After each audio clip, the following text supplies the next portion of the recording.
নমস্কার, welcome to মুশকিল আসান। আমি doctor Kedar Ranjan Banerjee, consultant psychiatrist, national institute of behavioural sciences.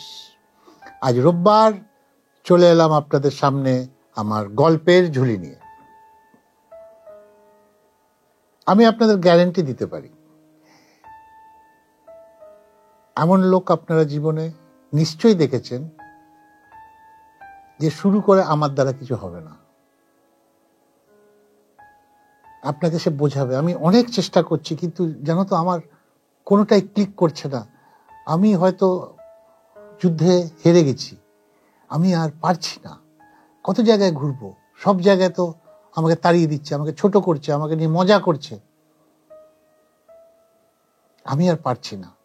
এরকম ডায়লগ কিন্তু শুনে থাকবেন। হ্যাঁ, এরকমই একজন তার জীবনে শুরু করেছিল ডায়লগ দিয়ে। তারই গল্পটা বলবো। যার গল্পটা বলছি সে পড়াশোনায় কোনোদিন ভালো ছিল না।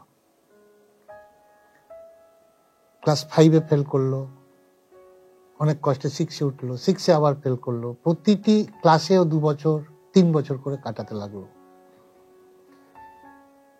এবং ওর দিদি এবং ভাইয়েরা ওকে নিয়ে টিটকিরি মারত। মা বাবা অবহেলা করতো ছেলেটিকে, যে তোর দ্বারা কিছু হবে না, তুই হাতের কাজ কর, পড়াশোনা করতে হবে না। কিন্তু ও জেদ ধরলো যে না, ও ক্লাস 10টা পাস করবেই। অনেক বড় বয়সে ক্লাস 10টা পাস করলো। তারপর একটু পড়াশোনা করলো, চেষ্টা করলো, ক্লাস 12টাও পাস করলো। এবার সে কলেজে ভর্তি হলো, কিন্তু ফার্স্ট ইয়ার থেকে সেকেন্ড ইয়ারে আর ও উঠতে পারলো না। 3 বছর ফেল করার পর ওকে পড়াশোনা ছেড়ে দিল। দিদির বিয়ে হয়ে গেছে, ভাই ভালো চাকরি করছে, ততদিনে ওর কিছু হচ্ছে না। মন মেজাজ খুব খারাপ, চুপচাপ হয়ে গেছে, নিজেকে গুটিয়ে নিয়েছে। সবসময় একটা দীর্ঘ নিঃশ্বাস ফেলে যে আমার তো জীবন শেষ, আমার তো আর কিছু হবে না। তখন আত্মীয় স্বজন ওর মা বাবাকে বললো ওকে বিয়ে দিয়ে দাও, বাড়িতে বউ আনো, দেখো যদি কিছু হয়। যেই বলা সেই কাজ, কিছুদিনের মধ্যে ওর বিয়ে হয়ে গেল। ও স্ত্রী আসার পর ও স্ত্রীকে বলতে লাগলো যে দেখো আমি এইভাবে করেছি, এই চেষ্টা করেছি, আমার জীবনে তো কিছু হলো না, তুমি কেন আমাকে বিয়ে করলে, তোমার লাইফ বরবাদ করছো। ও স্ত্রী তখন বলল, কে বলেছে তোমার দ্বারা হবে? তোমার দ্বারা পড়াশোনা হয়নি, পড়াশোনাটাই জীবনের শেষ জিনিস। তুমি যাও, বেরো, দেখো কোথাও যদি চাকরি পাও। লোকটা এনার্জি পেলো, এন্থু এলো, কাজ খুঁজতে বেরোলো এবং একটা কাজও পেলো। একটা স্কুলে বাচ্চাদের পড়ানোর কাজ পেলো। 5-7 দিন কাজ করার পর সে স্ত্রীকে এসে বললো, দেখো আমার এই চাকরিটা থাকবে না, আমি পড়াতেই তো পারছি না, আমাকে নিয়ে ছেলেমেয়েরা ইয়ার্কি ঠাট্টা করছে, আমার দিকে চক ছুঁড়ে মারছে, আমি পারবো না এই কাজ করতে। তার 2 দিন পর স্কুল অথরিটি চাকরি থেকে ছাড়িয়ে দিল। মন খারাপ হয়ে বাড়িতে এলো, স্ত্রীকে বললো যে আর আমার চাকরি নেই। স্ত্রী বললো, ঠিক আছে, চাকরি থাকবে কেন, তোমার কি কোনো এক্সপিরিয়েন্স আছে কোনোদিন পড়ানোর? তুমি যে চেষ্টা করেছিলে এটাই তো অনেক।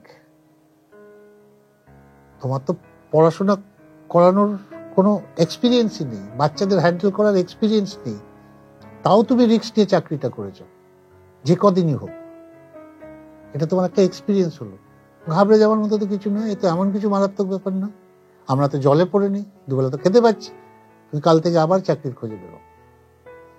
কয়েকদিন ঘোরা ঘাড়ার পর আবার সে একটা চাকরি পেল, কিন্তু ওখানেও এক প্রবলেম। কয়েকদিন পর সে চাকরিটা চলে গেল। এবার সে কিন্তু ভেঙে পড়লো, বললো দেখো আমি যেখানে যাচ্ছি সেখানেই তো অবহেলিত হচ্ছি, আমি ঠিকঠাক ভাবে করতে পারছি না।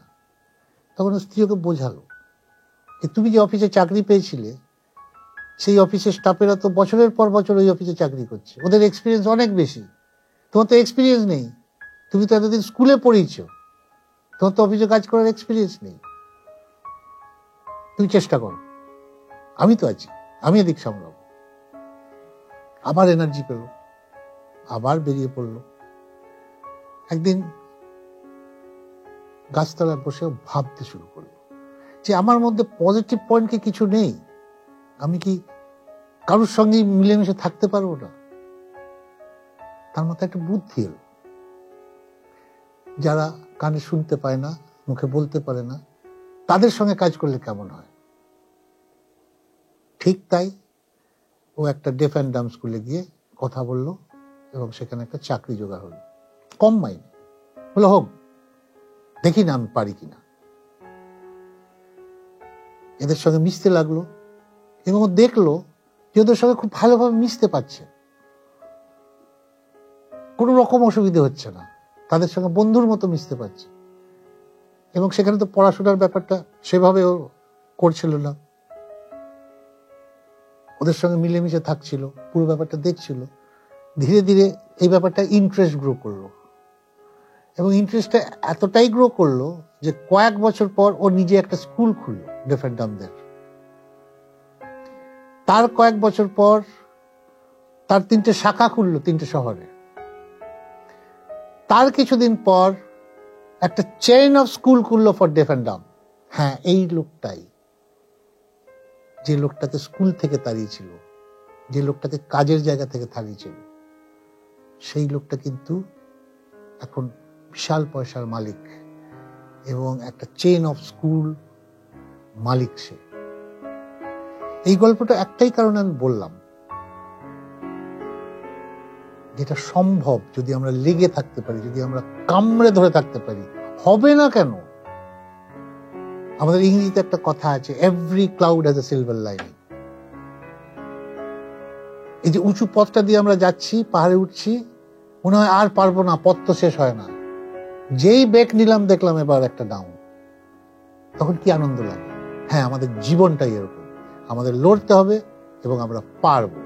আজকে এইটুকুই থাক, নমস্কার।